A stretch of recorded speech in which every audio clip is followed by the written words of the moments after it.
upaya dari Kementerian HAM untuk memberikan jaminan agar para tujuh tersangka kita lakukan penangkapan.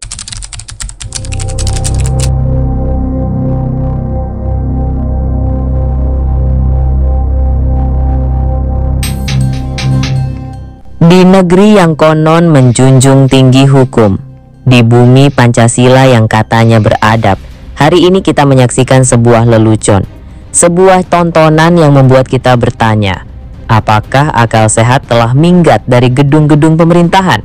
Apakah nurani telah lumpuh di balik meja-meja birokrasi?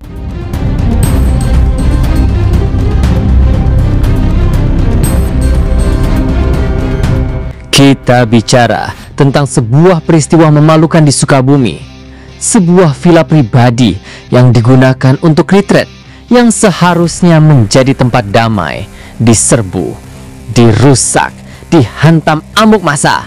Pagar dijebol, jendela-jendela diacak-acak, fasilitas hancur lebur. Bayangkan, ini bukan cuma kerugian materi saudara, ini adalah penghancuran rasa aman, ini adalah pengincakan hak properti, ini adalah tindakan premanisme berkedok massa. Polisi bergerak, 7 tersangka ditetapkan. Kita menghela napas. Oh, syukurlah, pikir kita. Hukum masih berjalan, para perusak akan mempertanggungjawabkan perbuatannya. Harapan itu masih ada, sekecil apapun itu. Harapan bahwa negara ini masih punya taring untuk menegakkan keadilan.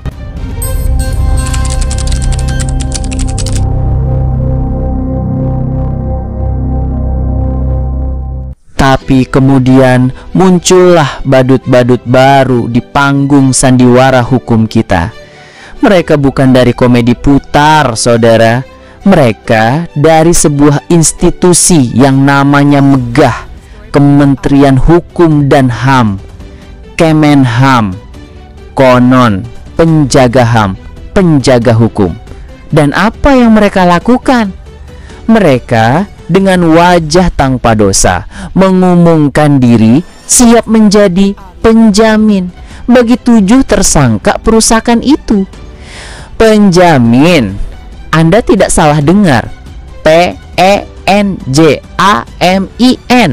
bagi orang-orang yang nyata-nyata telah merusak properti orang lain, bagi mereka yang telah menciptakan ketakutan dan kerugian. Kemenham, lembaga negara kita, kini fungsinya bergeser dari penegak keadilan menjadi agen pembebas sementara bagi para perusak. Alasan mereka? Oh, ini yang paling lucu.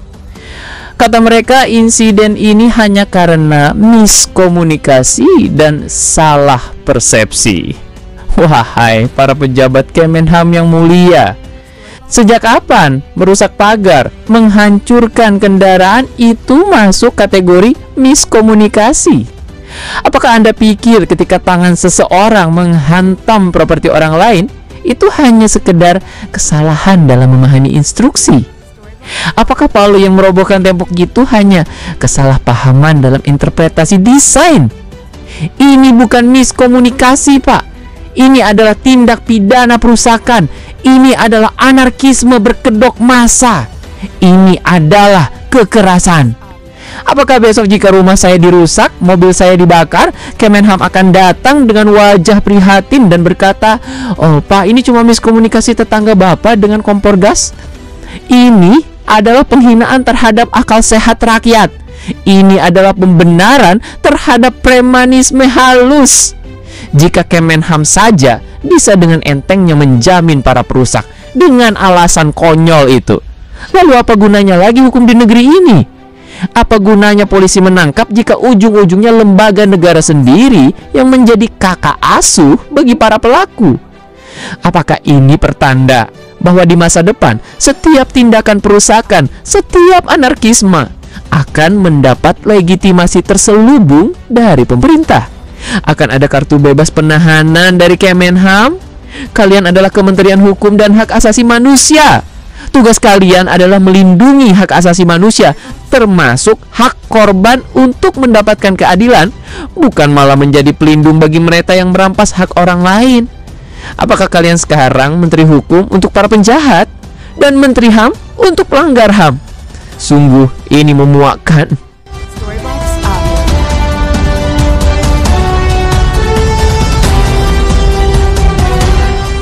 Dan di tengah semua kegilaan ini, ada satu pertanyaan besar yang menggantung di udara. Di mana Bapak Prabowo Subianto? Bapak Prabowo yang terhormat, Anda adalah bagian tak terpisahkan dari pemerintahan ini.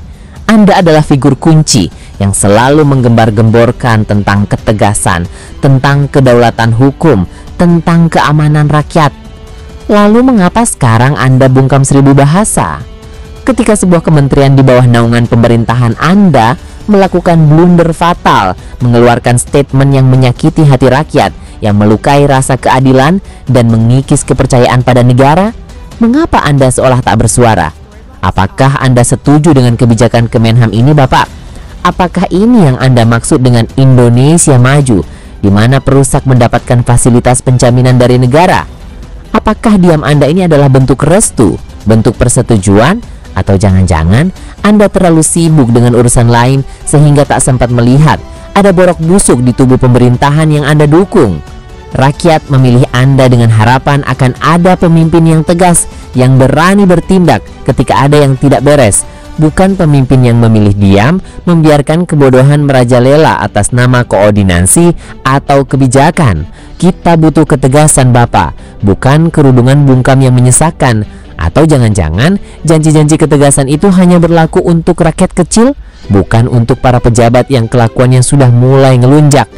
Jika memang ada pejabat yang berani membuat kebijakan sebodoh dan sepicik ini, yang secara langsung atau tidak langsung memberikan karpet merah bagi pelaku perusakan, maka pecat saja mereka, Bapak. Pecat.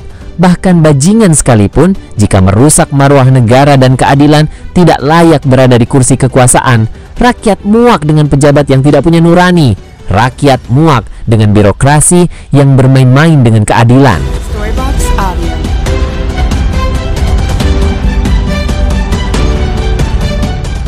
Kebijakan Kemenham ini bukan hanya soal 7 tersangka di Sukabumi, saudara. Ini adalah simbol bahwa keadilan di negeri ini sedang diuji.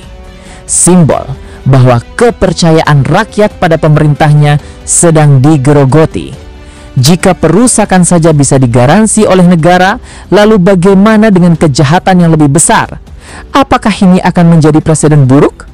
Apakah besok jika ada kasus korupsi triliunan, Kemenham juga akan bilang, "Oh, ini cuma miskomunikasi dalam mengelola anggaran"? Kita tidak bisa diam. Jika kita diam, artinya kita menyetujui pembodohan ini. Artinya kita merelakan negara ini semakin terjerumus dalam ketidakjelasan hukum, dalam ketidakberesan etika pemerintahan. Suarakan, teriakan bahwa kita, rakyat, tidak buta. Kita tidak tuli. Kita masih punya akal sehat. Kita masih punya nurani. Dan kita tidak akan membiarkan keadilan diobral murah demi kepentingan yang entah apa. Ini bukan sekedar kritik. Ini adalah jeritan hati rakyat yang merasa dikhianati.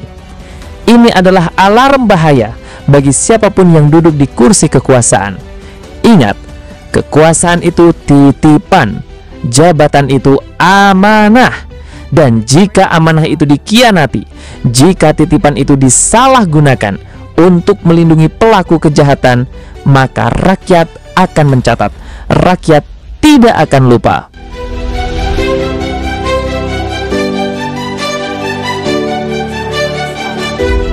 Mari kita tuntut pertanggungjawaban. Mari kita desak mereka yang berkuasa untuk mengembalikan akal sehat dan nurani ke tempatnya semula. Jangan biarkan negara ini menjadi sarang bagi para perusak yang dilindungi dan para pemimpin yang bungkam. Kita akan terus bersuara sampai keadilan benar-benar tegak, sampai pejabat-pejabat itu sadar bahwa mereka bekerja untuk rakyat, bukan untuk melindungi bajingan-bajingan yang merusak. Terima kasih.